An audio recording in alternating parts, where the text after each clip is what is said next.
Hello everyone, welcome back to my terrace. ನಾನು terrace gardening ಶುರು ಮಾಡಲಿಕ್ಕೆ ಎರಡು ಮೂಲ ಉದ್ದೇಶಗಳಿದೆ. ಅದರಲ್ಲಿ ಮೊದಲನೇದು ಬಂದುಬಿಟ್ಟು ನಮಗೆ ಯಾವ್ದು ಖುಷಿ ಕೊಡುತ್ತೋ, ಯಾವ್ದು ನಾವು ಇಷ್ಟಪಟ್ಟು ಮಾಡ್ತೀವೋ ಆ ಕೆಲಸಗಳು ಮಾಡೋದ್ರಿಂದ ನಮ್ಮ ಮೈಂಡ್ ತುಂಬ ರಿಲ್ಯಾಕ್ಸ್ಡ್ ಆಗಿರುತ್ತೆ ಅಂತ. ನನಗೆ ಗಿಡ ಮರಗಳು ತುಂಬ ಇಷ್ಟ ಇರೋದ್ರಿಂದ ಈ ಟೆರೆಸ್ ಗಾರ್ಡನಿಂಗ್ ಅಷ್ಟೇ ನಂಗೆ ತುಂಬ ಖುಷಿ ಕೊಟ್ಟಿದೆ, ತುಂಬ ರಿಲ್ಯಾಕ್ಸ್ಡ್ ಆಗಿಟ್ಟಿದೆ ನನ್ನ ಮೆಂಟಲ್ ಸ್ಟೇಟಸ್ನ.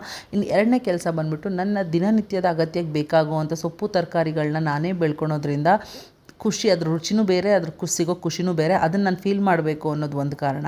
ಅದಕ್ಕೆ ನಾವು ದಿನನಿತ್ಯ ಬಳಸೋದು ಮೇಯ್ನ್ ಥಿಂಗ್ಸ್ ಏನಪ್ಪ ಅಂದರೆ ಮೆಣಸಿನ್ಕಾಯಿ, ಕೊತ್ತಂಬರಿ, ಪುದೀನ ಮತ್ತು ಕರಿಬೇವಿನ ಸೊಪ್ಪು. ಇಷ್ಟು ಅವಶ್ಯಕತೆಗಳನ್ನ ತೀರಿಸ್ಕೊಳೋಕ್ಕೆ ನಾನು ಒಂದೆರಡು ಕರಿಬೇವಿನ ಗಿಡ ಹಾಕಿದ್ದೀನಿ. ಬಟ್ ಇವತ್ತಿನ ಟಾಪಿಕಲ್ಲಿ ಬಂದುಬಿಟ್ಟು ನಾನು ಮೆಣಸಿನ್ಕಾಯಿ, ಒಂದು ಮನೆಗೆ ಸತತವಾಗಿ ಬೇಕಾಗೋಷ್ಟು ಮೆಣಸಿನ್ಕಾಯಿ ಸಿಗಬೇಕು ಅಂದರೆ ಒಂದು ಟೆರೆಸ್ ಗಾರ್ಡನಲ್ಲಿ ಎಷ್ಟು ಮೆಣಸಿನ್ಕಾಯಿ ಗಿಡಗಳಿರಬೇಕು, ಅದನ್ನು ಹೇಗೆ ಪೋಷಿಸಬೇಕು, ಹೇಗೆ ಅದನ್ನು ನೋಡಿಕೊಂಡ್ರೆ ನಮಗೆ ನಮ್ಮ ಅಗತ್ಯಗಳ ಪೂರೈಕೆ ಆಗುತ್ತೆ ಅನ್ನೋದನ್ನು ನಾನು ನೆಕ್ಸ್ಟ್ ವಿಡಿಯೋದಲ್ಲಿ ನಿಮ್ಮ ಜೊತೆ ಶೇರ್ ಮಾಡಲಿಕ್ಕೆ ಇಷ್ಟಪಡ್ತೀನಿ. ಇದೇ ಥರ ಹೆಚ್ಚಿನ ಟೆರೆಸ್ ಗಾರ್ಡನ್ ಕಂಟೆಂಟ್ಗೋಸ್ಕರ ನನ್ನ ಚಾನಲ್ನ ಸಬ್ಸ್ಕ್ರೈಬ್ ಮಾಡ್ಕೊಳ್ಳಿ. ಈ ವಿಡಿಯೋ ಇಷ್ಟ ಆಗಿದ್ರೆ ಲೈಕ್